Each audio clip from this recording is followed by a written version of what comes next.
আসসালামু আলাইকুম সুধী দর্শক, আজ তেহারি রান্না করব। তেহারি রান্না করতে পারে না এমন পার্সন খুব কমই আছে, আর এটা পছন্দ করে না, খেতে ভালোবাসে না, সে পার্সনও আমি বলবো নাই বললেই চলে। তো সবাই তো সবার মতো করে তেহারিটা রান্না করে, আমি আমার মতো করে করছি। তো চলুন কথা না বাড়িয়ে আমরা মূল ভিডিওতে চলে যাই। প্রথমে তেহারির মাংসটা রান্না করব, সেজন্য নিয়ে নিচ্ছি 1 কাপ সরষের তেল। তেলটা গরম হয়ে এসেছে, দিয়ে দেবো কিছু গোটা মশলা। এখানে সবকিছুই আমি বিশেষ করে সাদা এলাচ আর কালো 2টা এলাচ চেতলিয়ে দিয়েছি, এতে করে সুগন্ধটা বের হয়ে আসবে। 1 মিনিট গোটা মশলাগুলো একটু ভেজে নেব। 1 মিনিট ভেজে নেওয়ার পর এখানে দিয়ে দিচ্ছি 1 কাপ পেঁয়াজ কুচি। পেঁয়াজটা দেওয়ার সাথে সাথে যেহেতু সরষের তেল কম সৃষ্টি হয়ে গিয়েছে, সমস্যা নেই, পেঁয়াজটা আমরা কড়া করে ভাজবো না, লাল লাল করে ভাজার কোনো দরকার নেই। জাস্ট একটু 1-2 মিনিট ভেজে নেব। পেঁয়াজটাকে 2 মিনিট ভেজে নিয়ে আমি এখানে 3 চামচ আদা রসুনের পেস্ট দিচ্ছি।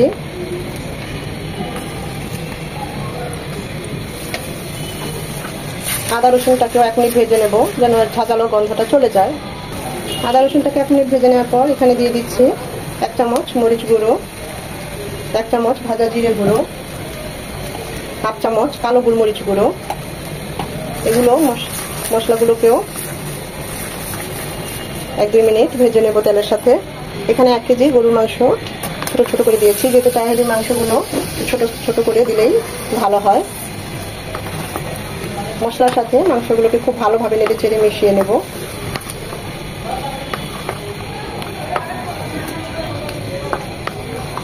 এখানে মশলা খুব বেশি করে ভালো করে কষানোরও তেমন দরকার হয় না। আসলে তেহারিটা এতটাই সহজ, যে কেউ খুব সহজেই ঝটপটে করে ফেলতে পারে, কারণ মশলার আধিক্য কম, রান্না করার ঝামেলাও কম, খুবই সহজভাবে এবং খুবই তাড়াতাড়ি করে নেওয়া যায়। তেহারি তো এমনি সহজ, সেটাকে আরও সহজ করার জন্য আমি প্যাকেটের মশলা কিনে এনেছি। তেহারির যে কোনো ব্র্যান্ডের কিনে আনতে পারেন, আমি নাম মেনশন করলাম না যেহেতু আমি আমাকে কেউ প্রমোট করেনি। এখানে আছে 2 কেজি গরুর মাংসের তেহারির মশলা। আমি 1 কেজি গরুর মাংস দিয়েছি, তাই এখানে আমি হাফটা দিচ্ছি, আর হাফটা রেখে দেবো অন্য আরেকদিন রান্না করার জন্য। এটা রেখে দিলাম। দিয়ে দিব স্বাদ মতো লবণ, 7-8টা কাঁচামরিচ মাঝখানে কেটে দিয়েছি ঝালটা বের হওয়ার জন্য। তেহারিটা একটু ঝাল ঝাল হলেই ভালো হয়। এখন সব কিছু দিয়ে মশলাটাকে আর মাংসটাকে ভালোভাবে নেড়ে চেড়ে মিশিয়ে নেব।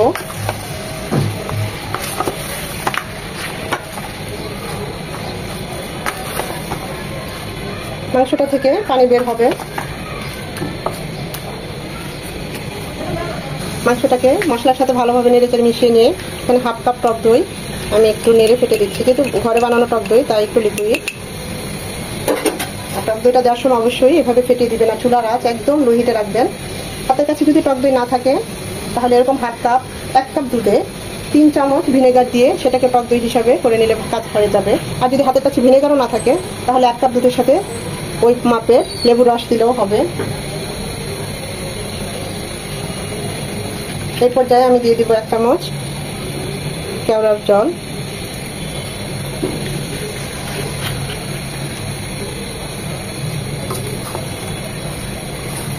টক দইয়ের সাথে মাংসটাকে ভালোভাবে মিশিয়ে 4-5 মিনিট রান্না করে নেব।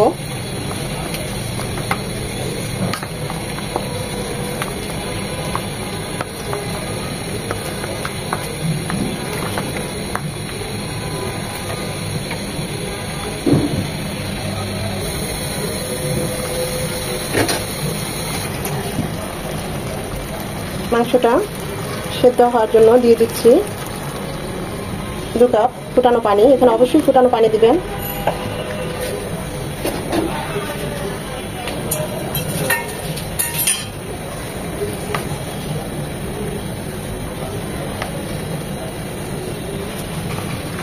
এখন এটা লো টু মিডিয়াম হিটে রান্না করব 40 থেকে 50 মিনিট। চাল বাড়িয়ে দিলে কিন্তু মাংস ঝোলটা শুকিয়ে যাবে, কিন্তু মাংসটা সফট হবে না ভিতর থেকে, তাই চুলার আঁচ বাড়ানো যাবে না। এই স্টেজে এসে লবণটা চেক করতে পারেন বা ঝালটা আরেকটু চেক করতে পারেন, চাইলে আরো 2-4টা কাঁচামরিচ কেটে দিতে পারেন। এটা এখন আমি 40 থেকে 50 মিনিট রান্না করবো, অবশ্যই মাঝে মাঝে নেড়ে চেড়ে দিতে হবে। এই পাশে তেহারির মাংসটা হতে থাক, আর এই পাশে আমি আস্ত মুরগি রোস্ট করছি।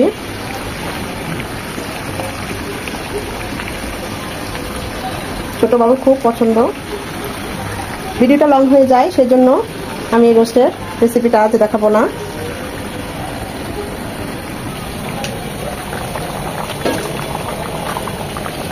এটা কিন্তু একটু পরপর উল্টিয়ে পাল্টে এভাবে নেড়ে ছেড়ে দিতে হবে, তা না হলে কিন্তু নিচে লেগে যাবে।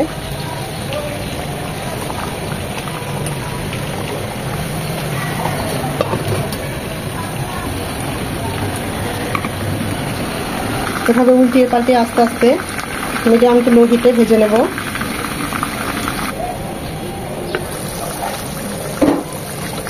মাংসটা এরকম ভুনা ভুনা হয়ে যাবে। আমি কিন্তু মাঝে আরো 2-3 বার এভাবে নেড়ে দিয়েছি। আমাদের মাংসগুলো একদম সেদ্ধ হয়ে গিয়েছে।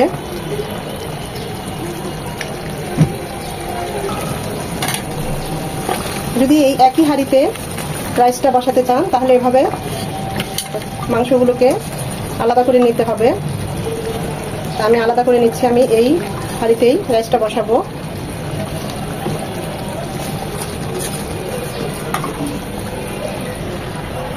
এই হাঁড়িতে আমি এখানে ফুটানো পানি দিয়ে দিচ্ছি।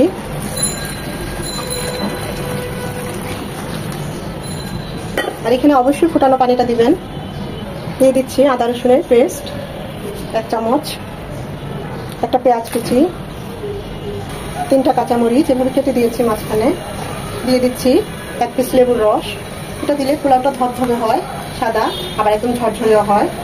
এটা অবশ্যই দিবেন 1 পিস লেবুর রস। যদি লেবু না থাকে ভিনেগারও দিতে পারেন 1 চামচ। আর দিয়ে দিব 1 কাপ মটরশুঁটি। ছোটবেলায় যখন আম্মা তেহারি রান্না করতো, একদম শীতকালে প্রায় রান্না করতো বেশি, তো এরকম মটরশুঁটি দিয়ে সকালবেলায় তেহারিটা রান্না করতো সবার জন্য। এত ভালো লাগতো। আম্মার মতো হবে না, আমার আম্মার রান্না খুবই ভালো, তারপরও চেষ্টা করছি। এটা ফুটে আসবে। এখন এই পর্যায়ে দিয়ে দিব লবণ। এই স্টেজে লবণটা একটু বেশি দিবেন, যেন রাইসটা ফুলে আসলে মানে পোলাওটা হয়ে আসলে লবণের পরিমাণটা কমে যায়। তো এই স্টেজে একটু বেশি দিলে তখন এই ব্যালেন্সটা ঠিক থাকে। আর মটরশুঁটিটাও এখন দেওয়ার রিজন হচ্ছে এই পানিটাও ফুটবে, মটরশুঁটিটাও হাফ ডান হয়ে যাবে, মানে হাফ সিদ্ধ হয়ে যাবে। তাই মটরশুঁটিটা যখন যদি দেন তো এই স্টেজেই দিবেন। হাতের কাছে থাকলে দিবেন, না থাকলে নাই। আমার ছিল, আর আমার রান্নাটার কথা রেসিপিটার কথা মনে পড়ছে তাই দিলাম।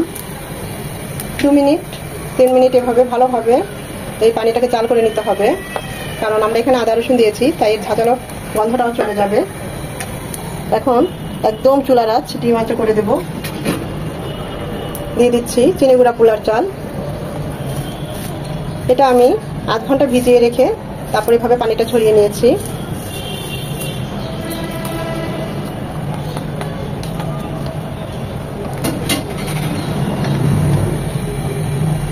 পানিটা ফুটে আসা পর্যন্ত অপেক্ষা করব।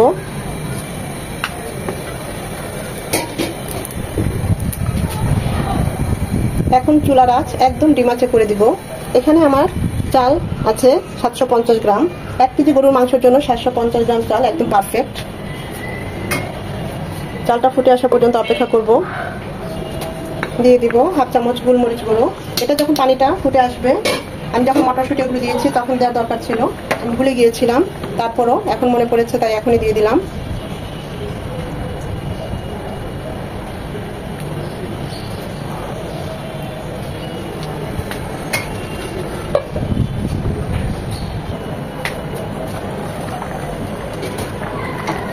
চালটা যখন এরকম ফুটে আসবে আর এরকম পানি পানি থাকবে, ঠিক এই স্টেজে দেখুন এটা কিন্তু এখনো চাল চাল রয়ে গিয়েছে, এখন হয় নাই। তা আমরা যেই বিফটা রান্না করেছি সেটা দিয়ে দেবো। বিরিয়ানিটা কিন্তু আমরা তখনই দিই যখন আমাদের চালটা একদম হয়ে আসে 90%, বা অনেক সময় পুরোটাই করি, পুরো পোলাওটাই হয়, তারপরে আমরা এটা মিশাই। কিন্তু এই তেহারির ক্ষেত্রে এই পানি পানি থাকতে থাকতে আমাদের এই মাংসটা দিতে হবে।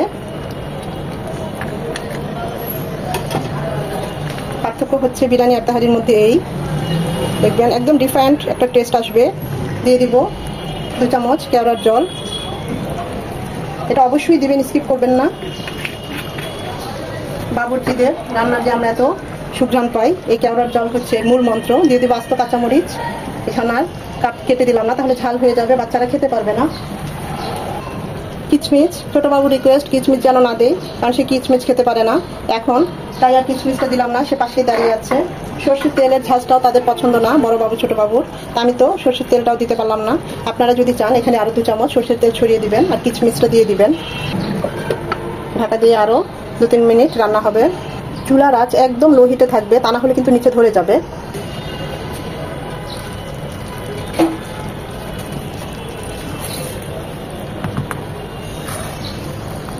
এভাবে নেড়ে চেড়ে এখন মিশিয়ে নেব।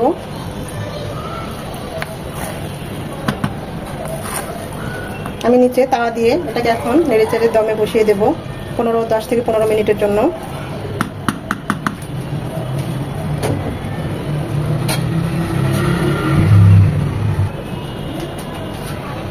এরকম কড়াইয়ের তলানিটা একদম পাতলা থাকে, তাই চুলার নিচে লেগে যাওয়ার সম্ভাবনা, অবশ্যই এরকম একটা তাওয়া ইউজ করবেন। আর যাদের ভারী এরকম নিচের তলাটা ভারী থাকে তাদের এরকম না দিলেও চলবে।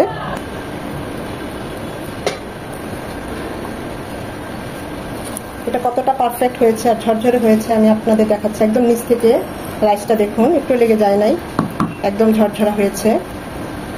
কতটা সুন্দর হয়েছে আমাদের তেহারিটা।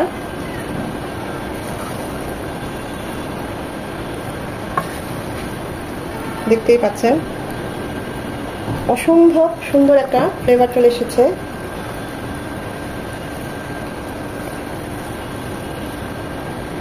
কিন্তু আমার আম্মার মতো হয়নি, আমার আম্মারটা আরো ভালো হয়, আম্মার মতো করতেও পারবো না।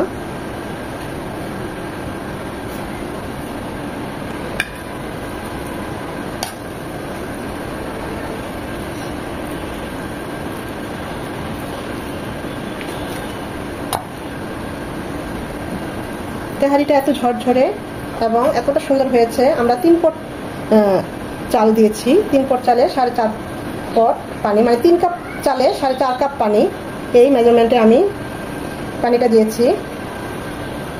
রাইস এবং বিফের কম্বিনেশনটাও দেখুন কত সুন্দর হয়েছে। পর্যাপ্ত পরিমাণে মাংস হয়েছে, রাইসটাও হয়েছে কত সুন্দর। বাসার সবাই খুব পছন্দ করে, বাচ্চার বাবা বাচ্চারা খুবই পছন্দ করে এই তেহারিটা। সামনে কুরবানি ঈদ, চাইলে এরকম একটা তেহারি তৈরি করে ফেলতে পারেন ঈদের দিন কুরবানির মাংস দিয়ে। এছাড়াও কেউ আসলে এরকম ঝটপটে একটা তেহারি তৈরি করে দিবেন, দেখবেন খুবই প্রশংসা করবে আপনার, একেবারে মুখে লেগে থাকার মতো। যাকেই খাওয়াবেন সেই আপনার প্রশংসা করতে বাধ্য হবে। আমরা যারা ভিডিও করি তারা সৎ উদ্দেশ্যে এবং সৎভাবে এই কাজটা করি, আর যারা দেখেন ভিডিও বা করেন আমি আশা করি তাদেরও আমার মতো সবারই একই সৎ উদ্দেশ্য এবং সৎ কাজ। তো যারাই কমেন্ট করেন কোনো বাজে কমেন্ট করবেন না, ভালো কমেন্ট করবেন। ভিডিও দেখতে ইচ্ছে না করলে না দেখবেন, কিন্তু বাজে কমেন্ট করবেন না, এটা ঠিক না, এটা কারোর জন্যই ঠিক না। আমিও যদি মনে একটা কষ্ট দিয়ে কথা বলি সবার খারাপ লাগবে, তাই আমাদের উচিত কাউকেই কষ্ট দিয়ে কথা বলা উচিত না। ভালো কথা শুনতেও ভালো লাগে, বলতেও ভালো লাগে, এবং এটাই সবার করা উচিত। তো যাই হোক, ভিডিওটা দেখে যদি ভালো লেগে থাকে অবশ্যই লাইক কমেন্ট শেয়ার করে দিবেন, কারণ একটা লাইক একটা কমেন্ট আমাকে পরবর্তী ভিডিও করতে উদ্বুদ্ধ করে, সাহায্য করে। এইরকম গরম গরম তেহারি সাথে যদি থাকে এরকম আস্ত মুরগির রোস্ট, একদম জমে যাবে। দেখতেই পাচ্ছেন কতটা লোভনীয় হয়েছে, অসম্ভব ভালো হয়েছে।